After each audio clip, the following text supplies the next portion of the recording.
ഭഗവത്ഗീത സാംഖ്യയോഗത്തിലെ 29-ാമത്തെ ശ്ലോകം. ആശ്ചര്യവത് പശ്യതി കച്ചിതേന ആശ്ചര്യവത് വദതി തഥൈവ ചാന്യഃ ആശ്ചര്യവച്ചൈനം അന്യശൃണോതി ശ്രുത്വാപേനം വേദ നചൈവ കച്ചിത്.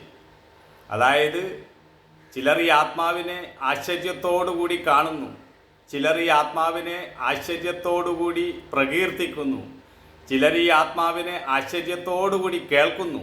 എന്നാൽ ഈ പറയപ്പെട്ടവരിൽ ആരും തന്നെ ഈ ആത്മാവിനെ വേണ്ട രീതിയിൽ അറിയുന്നില്ല എന്നാണ് ഈ ശ്ലോകത്തിൻ്റെ അർത്ഥം.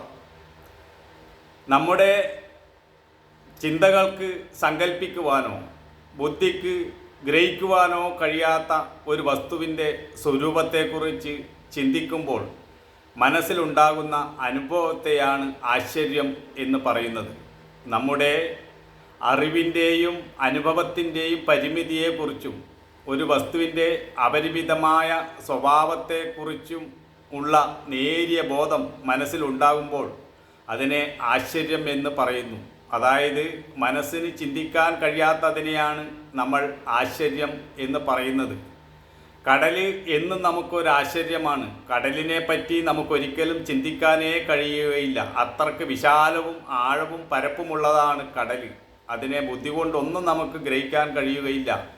സയൻസിനും സാഹിത്യത്തിനും ചിത്രരചനയ്ക്കുമെല്ലാം വർണ്ണനാതീതമാണ് കടൽ. കടലിനെ എത്ര തന്നെ വർണ്ണിച്ചാലും മതിയാവില്ല. അതുപോലെ തന്നെയാണ് ആകാശവും. ആകാശത്തിൻ്റെ മഹത്വത്തെക്കുറിച്ച്, ആകാശത്തിൻ്റെ വിശാലതയെക്കുറിച്ച് നമുക്ക് ചിന്തിക്കുവാനേ സാധ്യമല്ല. അതുപോലെ അഗ്നിയും വെള്ളവും ഭൂമിയെല്ലാം ആശ്ചര്യം തന്നെയാണ്. ഈ ആശ്ചര്യങ്ങൾക്കെല്ലാം കാരണമായിരിക്കുന്ന ആത്മാവിൻ്റെ ആശ്ചര്യത്തെ പറ്റി അപ്പോൾ പറയുവാനുണ്ടോ?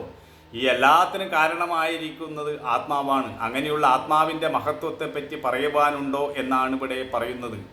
ഒരു കാര്യത്തെക്കുറിച്ച് നമ്മൾ ആശ്ചര്യത്തോടുകൂടി കേട്ടതുകൊണ്ടോ, ആശ്ചര്യത്തോടുകൂടി പ്രകീർത്തിച്ചതുകൊണ്ടോ, ആശ്ചര്യത്തോടുകൂടി കണ്ടതുകൊണ്ടോ അതിൻ്റെ മഹത്വം നമ്മൾ അനുഭവിച്ചറിയുന്നില്ല.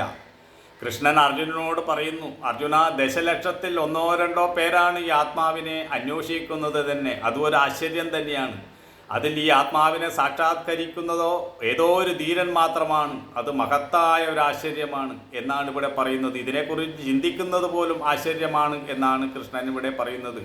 മനസ്സിനും ബുദ്ധിക്കും ഒന്നും ചിന്തിക്കാനോ സങ്കല്പിക്കാനോ കഴിയാത്ത ഒരു വസ്തുവാണ് ആത്മാവ്. പിന്നെ ഇതിനെ എങ്ങനെ അറിയും? അതാണ് ആശ്ചര്യം എന്ന് പറയുന്നത്. ഉപനിഷത്ത് പറയുന്നു, ആര് ഈ ആത്മാവിന് വേണ്ടി തേങ്ങുന്നുവോ അവൻ ഈ ആത്മാവ് സ്വമഹിമയെ വെളിപ്പെടുത്തി കൊടുക്കുന്നുവെന്നാണ്. അല്ലാതെ വേദാന്തങ്ങൾ പഠിച്ചതുകൊണ്ടോ ചിന്തിച്ചതുകൊണ്ടോ പണ്ഡിതനായതുകൊണ്ടോ ഇതിന് ആത്മാവിന് അറിയാൻ കഴിയുകയില്ല. ആത്മാവിന് വേണ്ടി ആര് ഹൃദയം കൊണ്ട് വ്യാകുലതയോടുകൂടി പിടയുന്നുവോ അവൻ ഈ ആത്മാവ് സ്വമഹിമയെ വെളിപ്പെടുത്തി കൊടുക്കുന്നു എന്ന് തന്നെയാണ് ഉപനിഷത്ത് പറയുന്നത്. അപ്പോൾ ഈ ആത്മാവിനെ അറിയണമെങ്കിൽ അതിൻ്റെ തന്നെ കൃപ വേണം, അത് വെളിപ്പെടുത്തി തരണം. അപ്പോൾ അങ്ങനെയുള്ള ഒരു ആത്മാവിനെ അറിയാൻ ശ്രമിക്കുന്നത് എത്ര മഹത്തരമാണ്, എത്ര ആശ്ചര്യമാണ് എന്നാണ് ഇവിടെ പറയുന്നത്. അതുകൊണ്ട് ആശ്ചര്യത്തോടുകൂടി കേട്ടത് കൊണ്ടൊന്നും കാര്യമില്ല.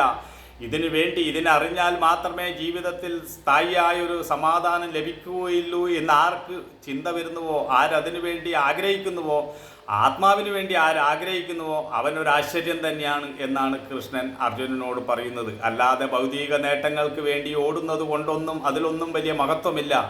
അതെല്ലാം തവിട് പൊടിയാകും കാലചക്രത്തിൽ എന്നാണ് കൃഷ്ണൻ ഇവിടെ അർജുനനോട് പറയുന്നത്. ഈ ആത്മാവിനറിയാൻ ശ്രമിക്കും അർജുന, അതിലും വലിയ മഹത്തരം ഒന്നുമില്ല. ബാക്കിയെല്ലാം നിസ്സാരമാണ്. എല്ലാത്തിനും കാരണമായിരിക്കുന്ന ഈ ആകാശത്തിനും ഭൂമിക്കും വെള്ളത്തിനും ജലത്തിനും എല്ലാം കാരണമായിരിക്കുന്ന ആത്മാവിനെ ഒന്നറിയാൻ ശ്രമിക്കൂ അർജുന. അതുതന്നെയാണ് ഈ ലോകത്തിലെ ഏറ്റവും വലിയ ആശ്ചര്യം എന്നാണ് ഇവിടെ കൃഷ്ണൻ അർജുനനെ ബോധിപ്പിക്കുന്നത്.